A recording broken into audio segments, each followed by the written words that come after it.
SY BCom semester 3ના વિદ્યાર્થી પહેલું unit આપણે જોઈ ગયા. હવે આપણે જોઈએ યુનિટ નંબર 2 માલ અને સેવા કર. પહેલાં આપણે થિયરી જ બધી પૂરી કરી દઈએ. બરાબર.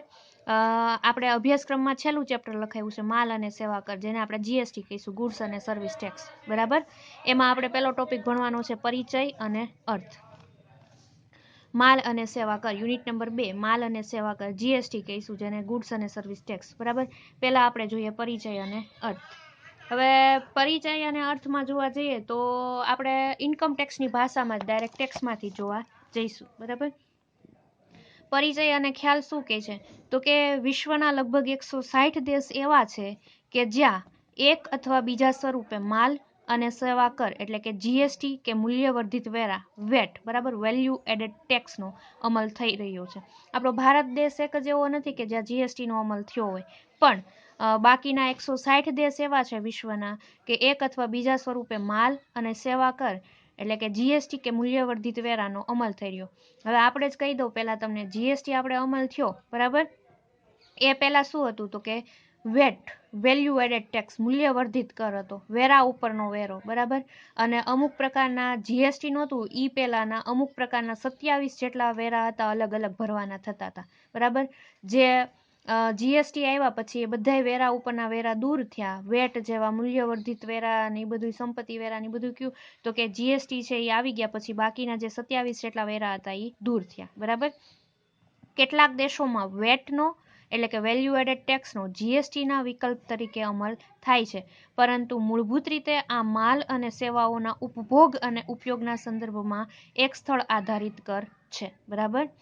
હવે જોવા જઈએ આપણે આગળ. જીએસટીનો સૌ પ્રથમ પ્રારંભ 1954માં ફ્રાન્સમાં થયો હતો. બરાબર. વિચાર કરીએ, 1954માં ફ્રાન્સમાં થયો હતો. ફક્ત કેનેડા એક એવો દેશ છે કે જ્યાં બેવડા માલ અને સેવા કર એટલે કે ડ્યુઅલ જીએસટી અમલમાં છે. બેવડો માલ એટલે તો કે જેણે ઉત્પાદન કરેલું હોય એને પણ વેરો ભરવાનો થાય અને જે વેચાણ કરે એને પણ વેરો ભરવાનો થાય. ડ્યુઅલ જીએસટી કહેવાય. બરાબર. અમલમાં છે કે જે રીતે હવે ભારતમાં પણ બેવડા માલ અને સેવા કર સ્વરૂપનો અમલ થઈ રહ્યો છે. સામાન્યતઃ આ તમામ દેશોમાં 15% થી 20% વચ્ચે જીએસટીના દર અમલમાં છે, સિવાય કે અમુક દેશમાં તેનાથી ઊંચો દર અને અમુક દેશમાં નીચો દર હોય. બરાબર. વધુ ઊંચા ટેક્સ દરને પરિણામે કરચોરીની વૃત્તિને વેગ મળે છે. જો વધુ કર ભરવાનો થાય, વધુ આવકવેરો ભરવાનો થાય તો સ્વાભાવિક છે કે કર ચોરી થાય. દાખલા તરીકે 15 લાખ રૂપિયાની કોઈ કરદાતાની આવક છે તો 15 લાખ ઉપર અમુક ટકા ટેક્સ ભરવાનો થાય, 30% ટેક્સ ભરવાનો થાય તો એ 15 લાખ છે. સામાન્ય છે ને, સ્વાભાવિક છે કે 15 લાખ આપણે કમાતા હોય તો 15 લાખ ઉપર 30% ટેક્સ મારે ચૂકવવાનો થાય તો એ કેવું કઠોર કહેવાય. બરાબર. અઘરું કહેવાય.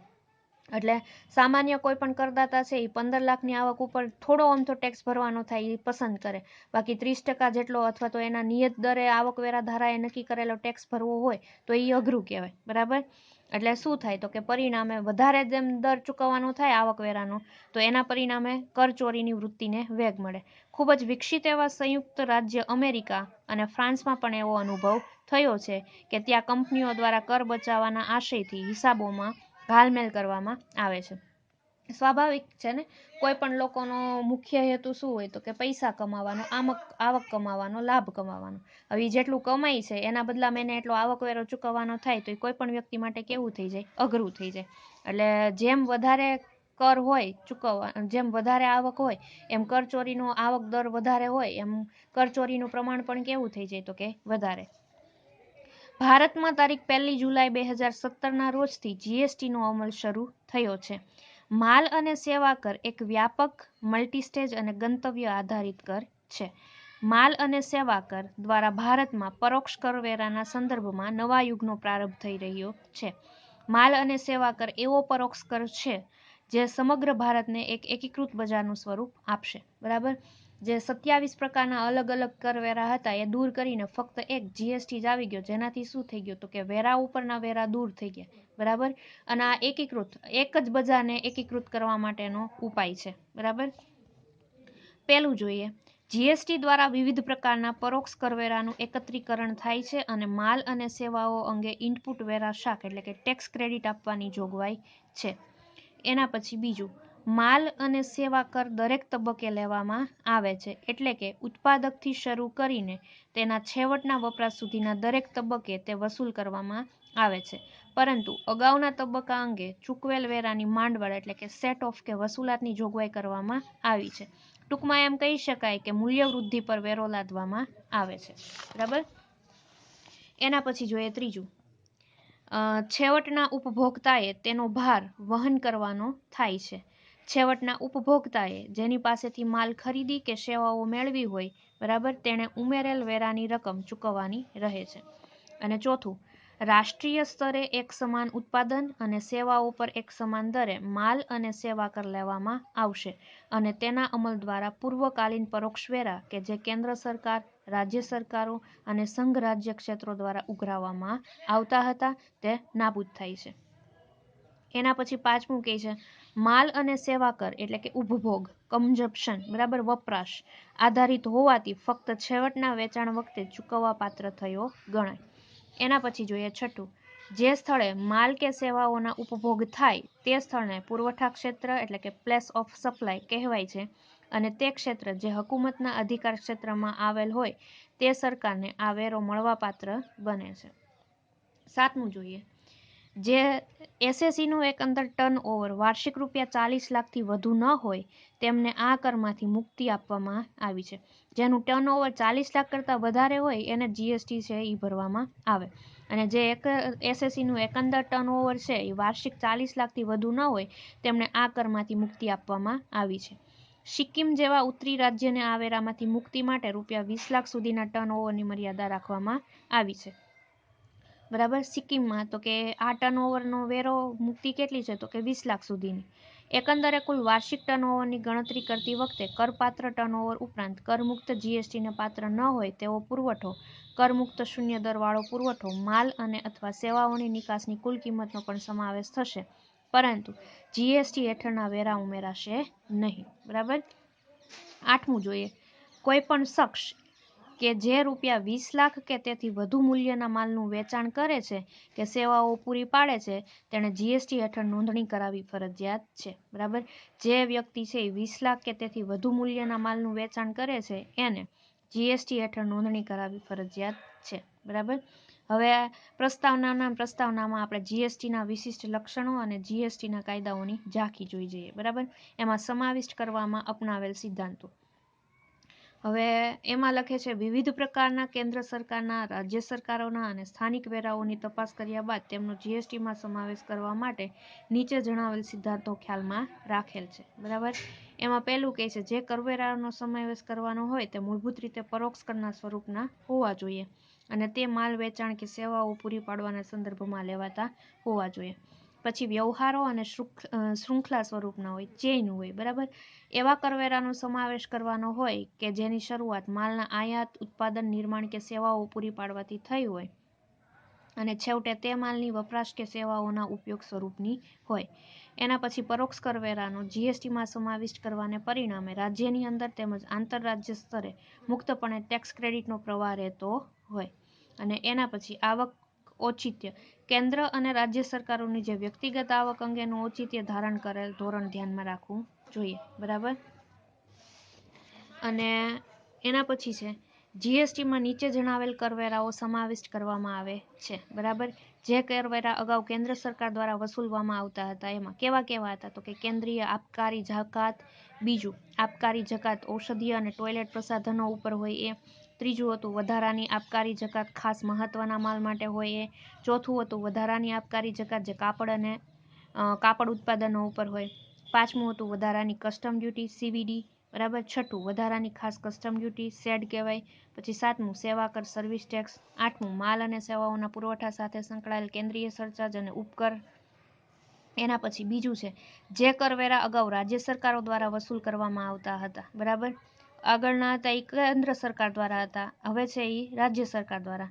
જેમાં પહેલું છે રાજ્ય મૂલ્ય વર્ધિત વેરો એટલે કે વેટ, વેલ્યુ એડેડ ટેક્સ. બરાબર. બીજું કેન્દ્રીય વેચાણ વેરો. ત્રીજું મોજ શોખ વેરો, લક્ઝરી ટેક્સ.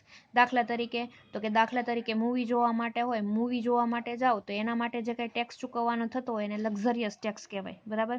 પ્રવેશ કર એટલે કે એન્ટ્રી ટેક્સ. અમુક એવા સંસાધનો હોય, અમુક એવા જે કાંઈ મોટા મોટા મોલ હોય અથવા તો મોટી જ્યાં જગ્યા હોય, જ્યાં ટિકિટ હોય, બરાબર, જ્યાં તમારે અમુક પ્રકારની રકમ ચૂકવીને એન્ટ્રી લેવાની હોય, એ બધા એન્ટ્રી ટેક્સ, પ્રવેશ કર કહેવાય. પછી મનોરંજન કર, બરાબર, સિવાય કે તે સ્થાનિક સ્વરાજ્ય સંસ્થાએ લાદેલ હોય. એના પછી જાહેરાત પર કરવેરા, એના પછી ખરીદી પર વેરો, એના પછી લોટરી, દાવ અને જુગાર પર કર, અને એના પછી માલ અને સેવાઓના પુરવઠા સાથે સંકળાયેલ રાજ્ય સરકારના સરચાર્જ અને ઉપકર. બરાબર, આ થઈ ગયો પરિચય અને એનો અર્થ. બરાબર, હવે આપણે બીજું જોઈએ, માલ અને સેવાઓની વ્યાખ્યા. તો અલગ અલગ માલ અને સેવાઓની વ્યાખ્યા છે, જોઈએ આપણે કેવી વ્યાખ્યાઓ છે. તો કે એમાં પેલું માલ, ગુડ્સની વ્યાખ્યા છે. બરાબર, આપણે ઇન્કમટેક્સની ભાષામાં જોઈએ તો કે ઇન્કમટેક્સની ભાષામાં જોવા જઈએ, બરાબર, તો એમાં કેટલીક વ્યાખ્યાઓ આપી છે. એ વ્યાખ્યામાં આપણે જોવા જઈએ તો માલ વિશે પહેલા જોઈએ. પેલું આપે છે માલ, જેને કહીશું આપણે ગુડ્સ. બરાબર, કલમ 2 પેટા કલમ 22, કેન્દ્રીય માલ અને સેવા વેરા એટલે કે CGST. બરાબર, central goods and service tax. અધિનિયમની ઉપરોક્ત કલમ મુજબ માલ શબ્દની વ્યાખ્યા નીચે મુજબ છે. શું કહે છે માલ શબ્દની વ્યાખ્યા? તો કે માલ શબ્દમાં રોકડ અને જામીનગીરીઓ સિવાયની દરેક પ્રકારની જંગમ મિલકતોનો સમાવેશ થાય છે. બરાબર, મૂવેબલ પ્રોપર્ટી. માલ શબ્દમાં રોકડ અને જામીનગીરીઓ સિવાયની દરેક પ્રકારની જંગમ મિલકતોનો સમાવેશ થાય છે, જે ફરી શકે એવી, દાખલા તરીકે રોકડ. બરાબર, પછી અમુક પ્રકારનું વ્યાજ, અમુક પ્રકારની જે જામીનગીરીઓ છે, બોન્ડ છે, શેર છે. બરાબર, એ બધી શું કહેવાય? તો કે જામીનગીરીઓ. માલ શબ્દમાં રોકડ અને જામીનગીરીઓ સિવાયની દરેક પ્રકારની જંગમ મિલકતો એનો સમાવેશ થાય છે. રોકડ અને જામીનગીરી સિવાયની, બરાબર, જેને મૂવેબલ પ્રોપર્ટી કહી શકાય, જે ફરી શકે એવી, દાવા યોગ્ય હક. બરાબર, ઊભી ફસલ, ઘાસ તથા જમીન સાથે સંકળાયેલી એવી તમામ વસ્તુઓનો સમાવેશ થાય છે કે જે પુરવઠો આપતા પહેલા કે પુરવઠો આપવાના કરાર હેઠળ કાપવામાં આવશે. હવે ખુલાસો આપ્યો છે આ વ્યાખ્યા માટે.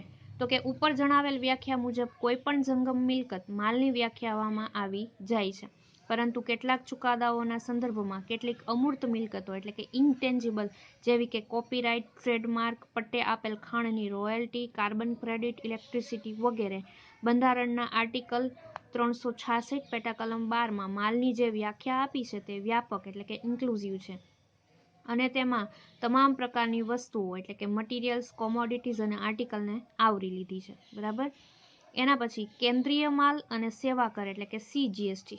બરાબર, central goods and service tax. અધિનિયમમાં માલની વ્યાખ્યા વ્યાપક પ્રકારની નથી, પરંતુ સંપૂર્ણ પ્રકારની છે.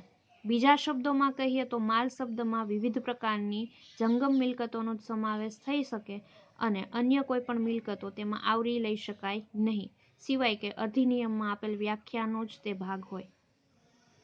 એના પછી કોઈ પણ વ્યવહાર GSTને પાત્ર છે કે નહીં તે નક્કી કરતા પહેલા તે વ્યવહાર માલ કે સેવાઓને લગતો છે કે નહીં તે જાણવું જરૂરી હોવાથી માલ શબ્દની સચોટ સમજ હોવી જોઈએ. બરાબર, કઈ કેટેગરીમાં માલને આપણે આવરી લઈશું એ છે જોવાનું છે. બરાબર, ખાસ. એના પછીની બીજી વ્યાખ્યા આપી છે સેવાઓ, સર્વિસીસ, જેને કલમ 2 પેટા કલમ 102. બરાબર, હવે એને આપણે સમજીએ. તો એ સમજવા માટે આપણને એવું કહે છે કે માલની વ્યાખ્યાની સમજ મેળવ્યા પછી હવે સેવાઓનો અર્થ સમજીએ. મૂળભૂત રીતે સેવાઓનો અર્થ એમ થાય કે એવી આર્થિક પ્રવૃત્તિ કે જેને પરિણામે મૂલ્યવૃદ્ધિ થાય, બરાબર, વેલ્યુ એડિશન થાય. તેનું બીજું લક્ષણ એ છે કે નાશવંત છે અને તેનો સંગ્રહ શક્ય નથી. સેવાઓ છે એ નાશવંત છે, એનો સંગ્રહ, દાખલા તરીકે મિલકતોની જેમ એનો સંગ્રહ કરી શકાય નહીં. યાદ રાખો કે આપેલ અથવા મેળવેલ સેવાઓને સર્વિસ આપનારાને પરત કરી શકાતી નથી, તેમજ તેનું અન્ય વ્યક્તિને હસ્તાંતર પણ શક્ય નથી. પ્રવર્તમાન કાયદામાં એટલે કે 1994ના નાણાં ધારાની કલમ 65માં કરપાત્ર સેવાઓની વ્યાખ્યા આપવામાં આવી છે. આ કલમમાં જણાવ્યા મુજબ જ્યારે કોઈ વ્યાખ્યાયિત સેવાઓ આપનાર દ્વારા વ્યાખ્યાયિત સેવાઓ મેળવનારને કરપાત્ર સેવાઓ પૂરી પાડવામાં આવે છે ત્યારે સેવા કર લાદવામાં આવે છે. દાખલા તરીકે કોઈ વ્યાખ્યાન આપે છે, લેક્ચરર છે, બરાબર, પ્રોફેશનલ લેક્ચરર છે, તો એને જે કંઈ સેવા મળે છે, એને જે કાંઈ વેતન મળે છે, એને જે કાંઈ આવક મળે છે, બરાબર, એના ઉપર એને કેવો ટેક્સ કરવો પડે? તો કે સર્વિસ ટેક્સ ચૂકવવો પડે, ગુડ્સ એન્ડ સર્વિસ ટેક્સ. જ્યાં સુધી કોઈ સેવા આ રીતે વ્યાખ્યાયિત સેવા આપનાર તરફથી વ્યાખ્યાયિત સેવા લેનારને આપવામાં ન આવે તથા તે કરપાત્ર સેવાઓ પૈકી કોઈ સેવા ન હોય ત્યાં સુધી તેના પર કંઈ લઈ શકાય નહીં. કેન્દ્રીય માલ અને સેવા CGST અધિનિયમ કલમ 2 પેટા કલમ 2માં જણાવ્યા મુજબ સેવાઓમાં માલ, નાણું અને જામીનગીરીઓનો સમાવેશ થતો નથી. પરંતુ નાણાંનો ઉપયોગ કરવામાં આવે કે તેનું રોકડમાં રૂપાંતર થાય કે બીજી કોઈ પણ રીતે એક સ્વરૂપ અથવા મુદ્રા કે કરન્સીમાંથી અન્ય કોઈ સ્વરૂપ અથવા તો માં બદલાવવામાં આવે કે જે અંગે અલગથી અવેજ વસૂલવામાં આવતો હોય તો તેનો સમાવેશ થાય છે. આ એની જોઈ ગયા વ્યાખ્યા ગુડ્સ અને સર્વિસની બંનેની. બરાબર.